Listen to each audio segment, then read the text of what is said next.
When most people hear about private equity, it's usually in the context of a famous business that's in trouble. Private equity, often seen as the enemy of business, loading on a bunch of debt and slashing the workforce. No more fun and games for Toys R Us. Red Lobster has officially filed for Chapter 11 bankruptcy. But I really got interested in private equity when a chain of hospitals went bankrupt, a few years after it was bought and sold by PE investors. In less than 24 hours, 2 hospitals will close their doors here in Massachusetts. And then basically the same thing happened in Pennsylvania.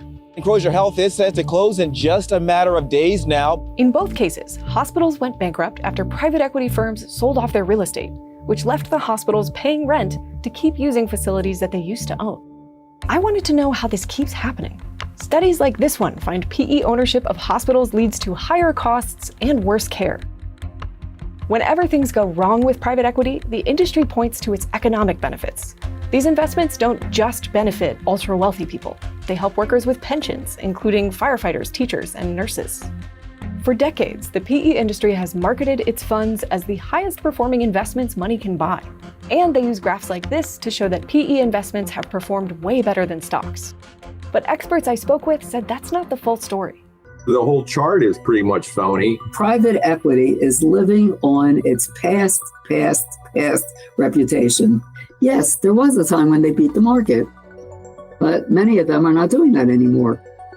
I spent months diving into the research to find out what's actually going on in this secretive industry. Private equity firms do a few different things these days, but this story is focused on buyouts. These buyouts are often compared to flipping houses, but instead of houses, it's businesses. They buy a company and try to increase its value as much as possible during a period of about 3 to 7 years. Then they sell it, hopefully at a profit, although as we'll see, it doesn't always work out like that. But there's a key difference between a PE buyout and sprucing up a house. If I buy a house, I'll take out a loan from a bank to do it, and then I'll pay that loan back to the bank plus interest. When a PE firm buys a company, they'll often use loans to do it. But those loans are in the name of the purchased company, and it's the one responsible for paying back the debt. So the company gets bought, but it now has a hefty debt to pay off. This is called a leveraged buyout. In the PE biz, debt is called leverage. That's what happened to Toys R Us when a private investment group bought it in 2005. After the deal, the toy company was billions of dollars in debt and paying about $400 million a year toward it. That meant it couldn't weather the storm when competition from Amazon and Walmart started to eat into sales. The company filed for bankruptcy in 2017 and began closing down hundreds of stores, eliminating thousands of jobs. In a court filing, the CEO blamed the company's huge debt payments. But for private equity firms, when a business they buy fails, it's just one of many in the portfolio. Each private equity firm manages multiple funds, and each one has roughly 10 to 20 companies in it. The firms put a little bit of their own money into a fund, but almost all of it comes from institutional investors. Those are typically university endowments, state-owned investment funds, ultra-wealthy families, and, interestingly, the pension funds of many middle-class workers. In the US, thousands of firms manage more than $3 trillion. That's bigger than the entire GDP of Italy. PE firms make money by growing those investments and by collecting various types of fees for their services, both from the investors who put their money in the pot and from the portfolio companies that they buy with that money. Those fees tend to be higher than what you'd pay a company like Vanguard to put your money in stocks and bonds. The average fee on a Vanguard mutual fund or ETF is less than 0.1%. Meanwhile, investors in private equity funds pay both management fees and a share of profits, which work out to somewhere around 7 to 14%. So to recap, PE firms purchase companies using a mixture of debt, which they're not liable for, and equity, which is mainly other people's money. Then they collect fees from both the people who gave them the money to invest and the companies they bought with it. Pretty sweet deal, right? One study looked at 4 of the biggest PE firms in the US and found that over a 7-year period, they made at least $16 billion in fees, almost as much as the $20 billion they made off their investments. Private equity funds also have ways of making money from the businesses they own, even if they aren't doing all that well. These include taking out a loan, which is then used to make a payment to the investors. This is called dividend recapitalization. It's controversial because it adds even more debt onto the purchased company and pretty much just exists to make more money for private equity investors.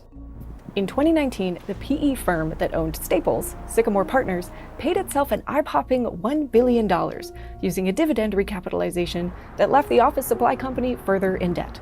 Bloomberg reported that this let Sycamore recoup more than 80% of its original investment without selling the company, even as Staples was in financial trouble and laying off workers.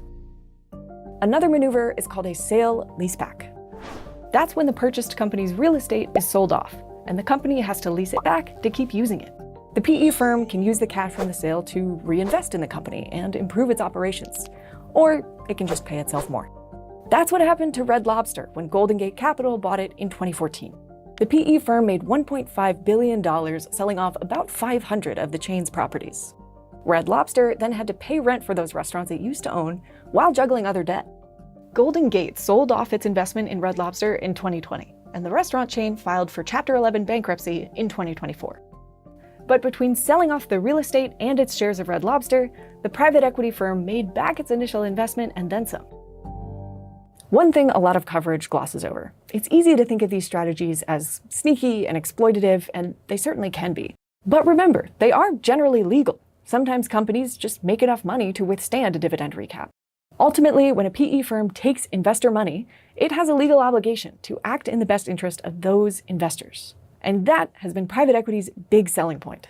University endowments and pension funds keep giving money to PE firms because they believe it'll get them the best possible investment returns, even if getting those returns might involve some cutthroat business tactics.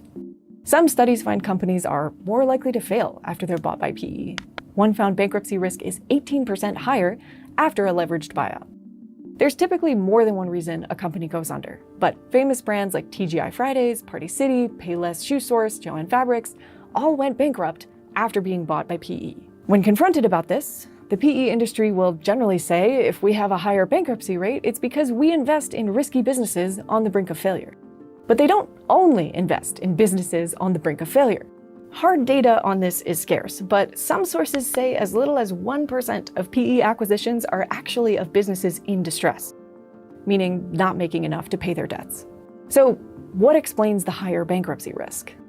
One study found it might not be PE ownership itself, but the debt that tends to come with it that raises bankruptcy risk. If it were just chain restaurants and stores, that would be one thing, but PE is a massive force in other industries too, including healthcare. Let's start with nursing homes. It's a tough business with slim margins, but PE has been investing heavily in it for decades, long enough that we have lots of studies about how that affects these facilities. One study of Medicare patients found that PE ownership was associated with an 11% increase in mortality in nursing homes, which translates to more than 1,000 additional deaths every year. We find that they cut back on staff, specifically on nurses. Nurses are the most important input fuel into nursing care. You would think that would save money, but the same study found Medicare spends more per patient at these facilities. Another study found PE acquisition of a nursing home is linked to higher costs, more emergency department visits, and increased hospitalizations.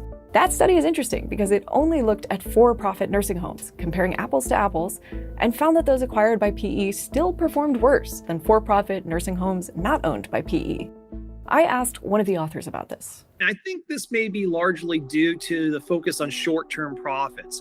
PE firms tend to hold companies for less than 10 years, while the owner of a for-profit facility not owned by PE usually takes a longer view. They may be thinking more long-term and making investments to sustain the facility over time, while taking the impact of care quality and their reputation down the road into consideration. One complication: many of these homes turn to private equity because the business is in trouble. With the baby boomer generation aging into these healthcare settings, they're battling increasing hiring and retention costs, and they're struggling amidst an increasingly tighter reimbursement environment. It's possible that without private equity investment, some nursing homes would simply shut down, and then there might not be a home to serve that region anymore. If you don't want private equity investment or other institutional forms of investment in there, and you don't want them selling off their facilities, you need to increase reimbursement. Nursing homes are somewhat unique in US healthcare. 70% of them are for-profit, and a majority of their revenue comes from taxpayer-funded programs like Medicaid and Medicare. That makes them attractive to private equity firms, plus they tend to own some pretty nice real estate. By contrast, only about a third of hospitals are for-profit, but just like nursing homes, they often sit on valuable property. So let's talk about PE and hospitals. Recently, an acquisition of several Massachusetts hospitals became the poster child for concerns about private equity and healthcare. Cerberus Capital Management bought 11 hospitals in the state from 2010 to 2013 and rebranded them all as Steward Healthcare. While Cerberus owned Steward, the management teams arranged a sale-leaseback of the hospital's real estate, making more than $1 billion, selling the properties to a real estate investment trust. As part of that deal, Cerberus paid itself a hefty dividend. Bloomberg reported the amount as $484 million. The company bought more facilities in other states, eventually accumulating a chain of more than 30 for-profit hospitals, many of which were previously nonprofits. It sold off its investment 10 years later, which is a relatively long time by private equity standards. But by then, many of the hospitals were in financial trouble, and there have been news reports of them being understaffed and not paying their bills. Nurses who worked at Steward-owned hospitals testified about this at a Senate hearing.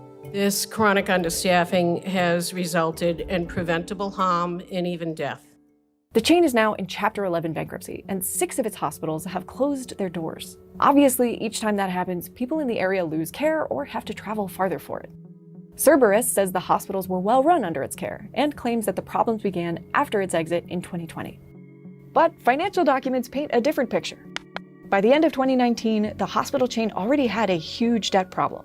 Its liabilities exceeded its assets by more than $1 billion. The Wall Street Journal reported that over the years that Cerberus owned Steward, through fees and the real estate sales, it made $800 million, more than triple its initial investment. In a statement, Cerberus says these returns primarily benefited our investors, and highlights the pensions of teachers and firefighters. After this whole thing unfolded, Massachusetts passed a law banning sale-leaseback agreements in healthcare. Of course, not every PE-backed hospital fails. One study actually linked PE ownership of hospitals to better financial performance on average, but also reduced staffing, indicating a trade-off. A similar story has unfolded at dental practices, with tragic results. In 2013, a US Senate investigation found that hundreds of dental clinics owned by private equity had milked Medicaid for money. It said they performed unnecessary dental procedures on children, including root canals. A family dumbfounded and searching for answers. Yet, 4 years after that report, a 2-year-old boy received multiple root canals at one of the practices mentioned in it. He became unresponsive after the procedure, likely due to improperly administered anesthesia, and days later, he died. His parents sued, saying the practice overtreats, underperforms, and overbills. In 2020, another PE-backed dental chain was in the news. Workers there said they saw unnecessary dental work performed on patients. I've watched them drilling perfectly healthy teeth multiple times a day, every day. Meanwhile, the percentage of dental practices affiliated with private equity doubled between 2015 and 2021, and research links this shift to higher costs for patients.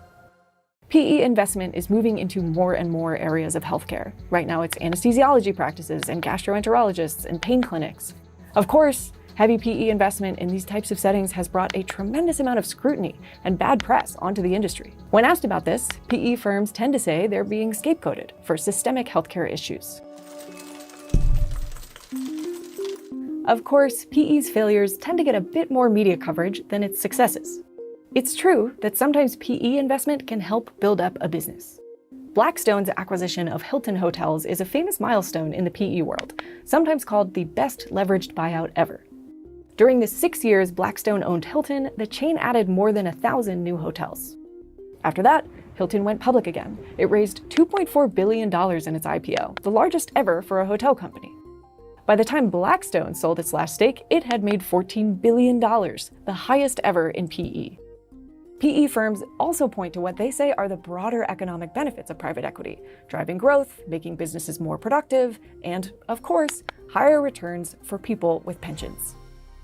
Pensions are not as common in America as they once were, but many workers, including some nurses, teachers, and government employees, still have them.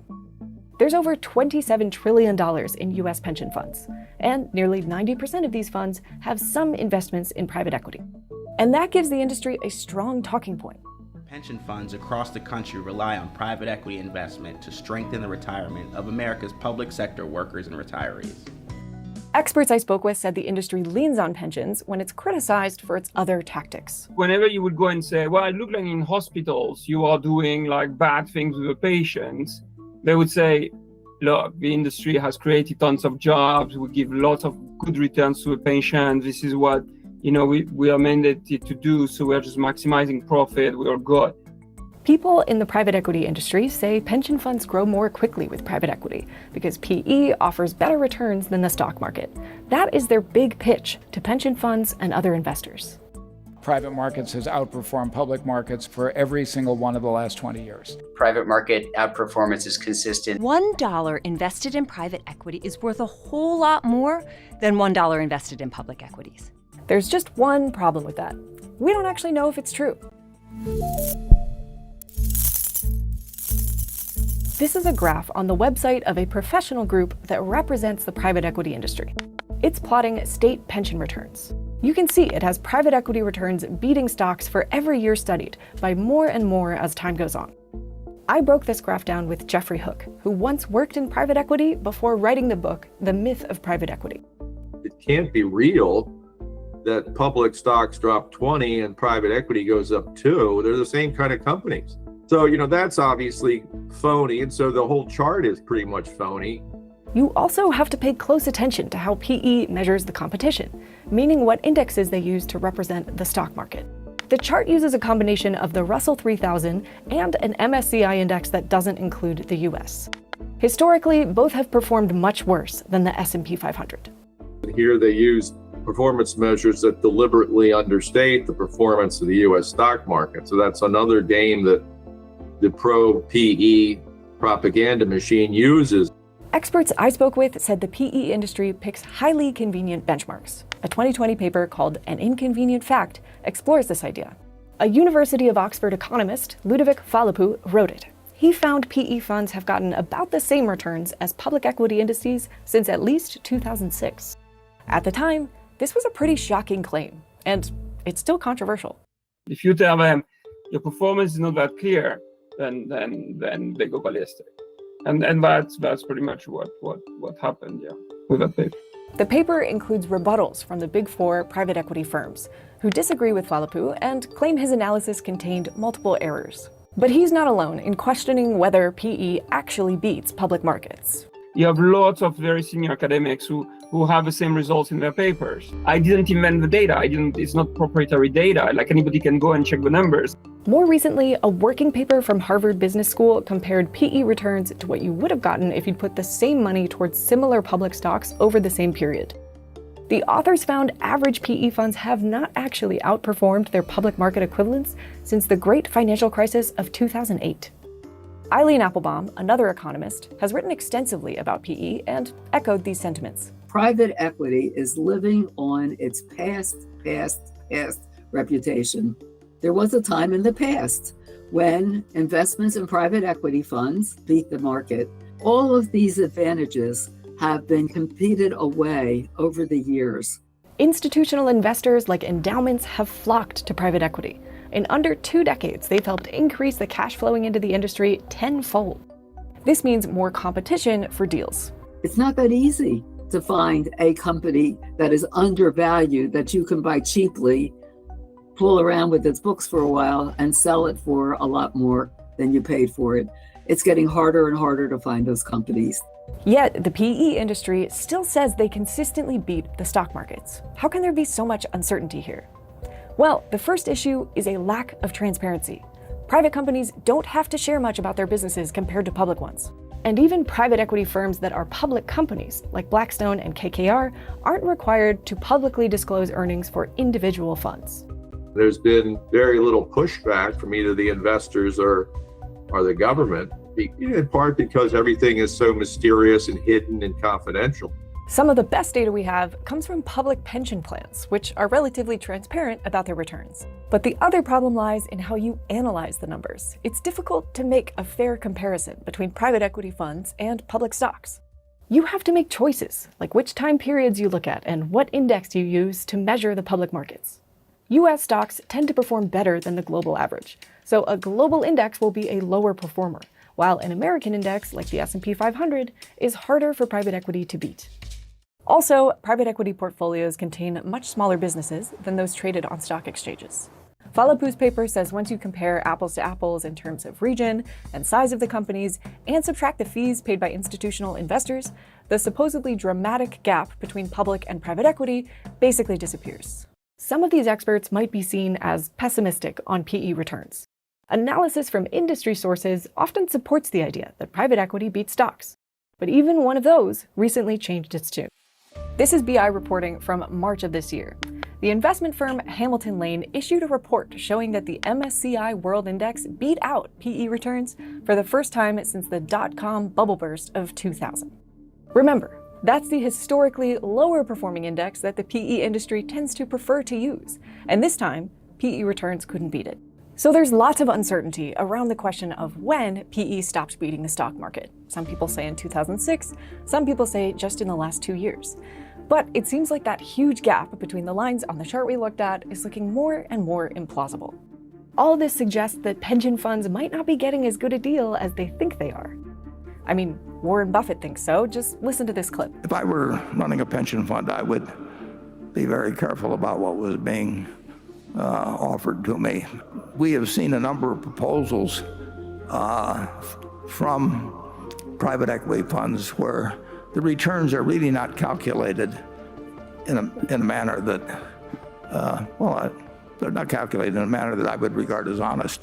3 economists I spoke to said one of the key numbers PE firms use when pitching their funds to investors is easily manipulated. It's called the internal rate of return. It's a complex formula that can be used to predict future returns based on expected cash flows over time. It's very sensitive to the timing of those cash flows, which means you can gain this number by timing sales strategically. They're always selling their best investments first.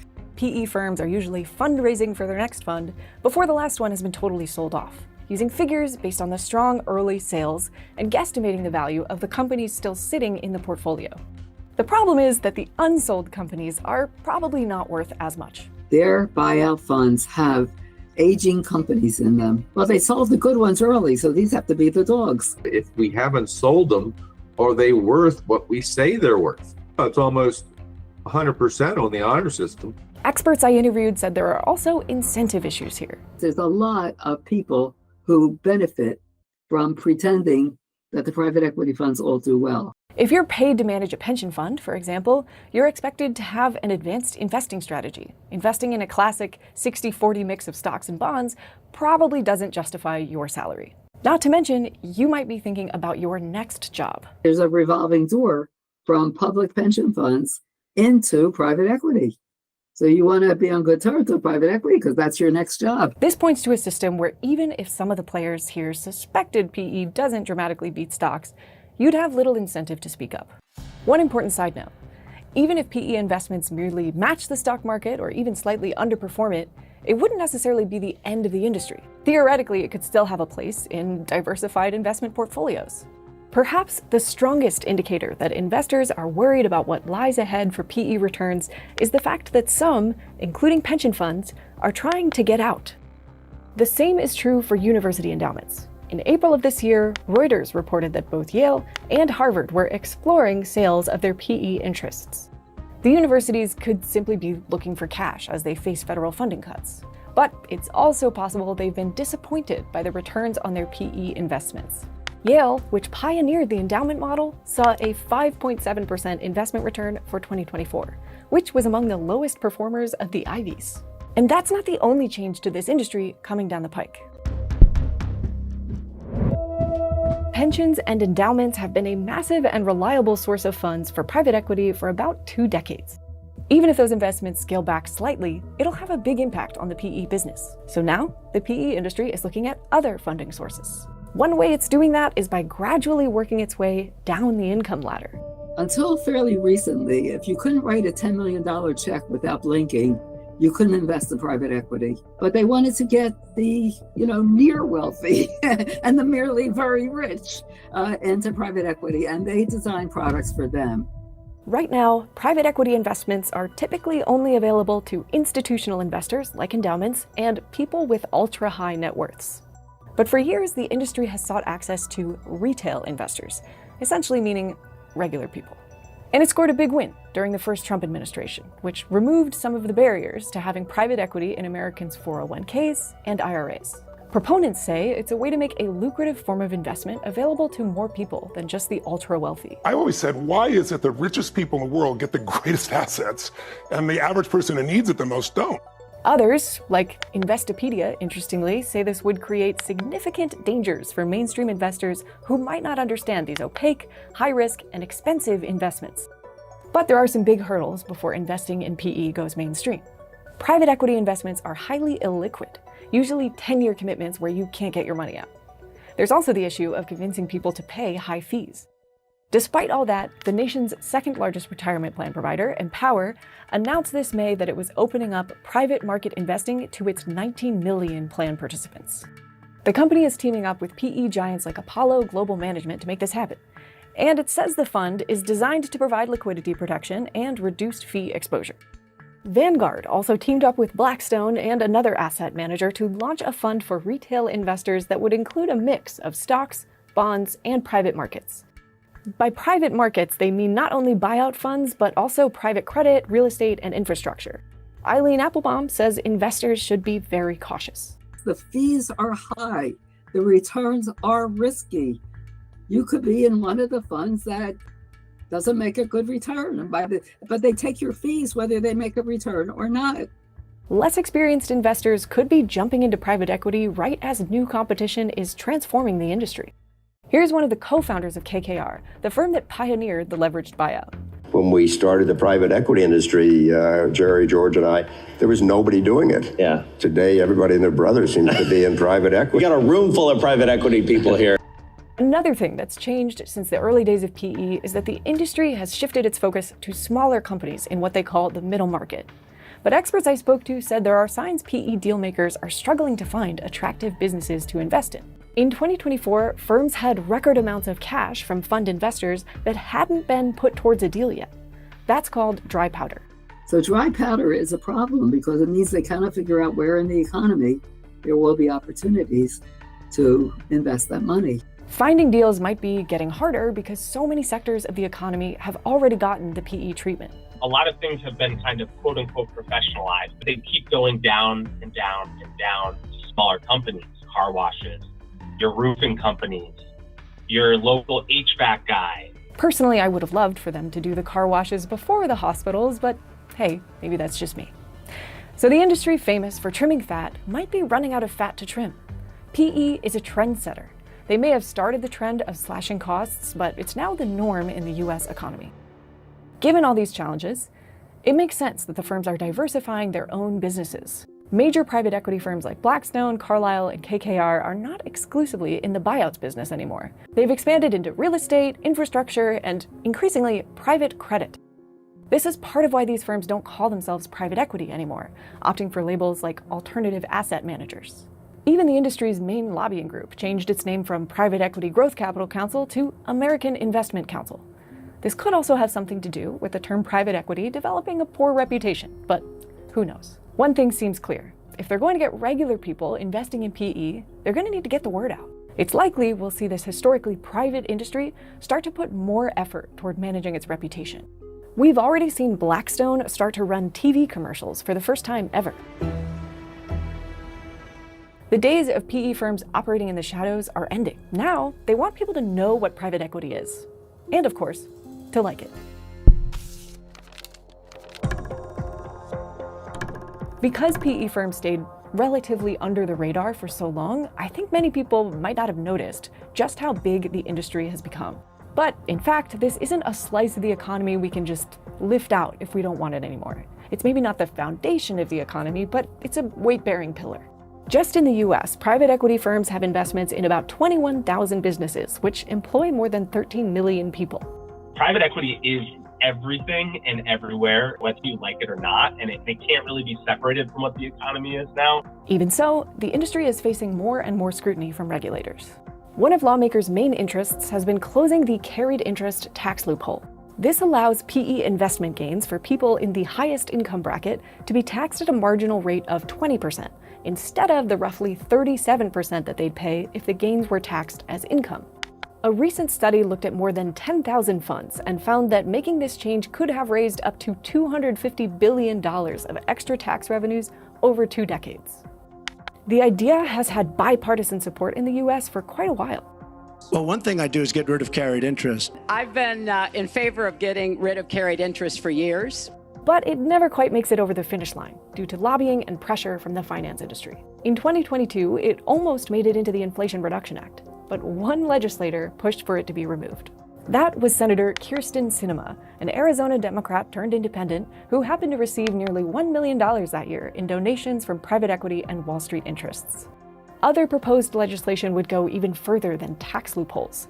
If passed, it would hold the private equity firm accountable for the debts of the companies it buys. So the firms wouldn't be as likely to load companies up with large amounts of debt. This would be a foundational transformation of incentives in the PE industry.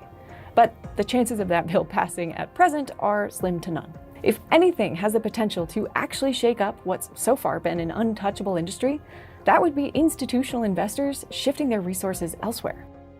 That is, if regular Joes don't pick up the slack.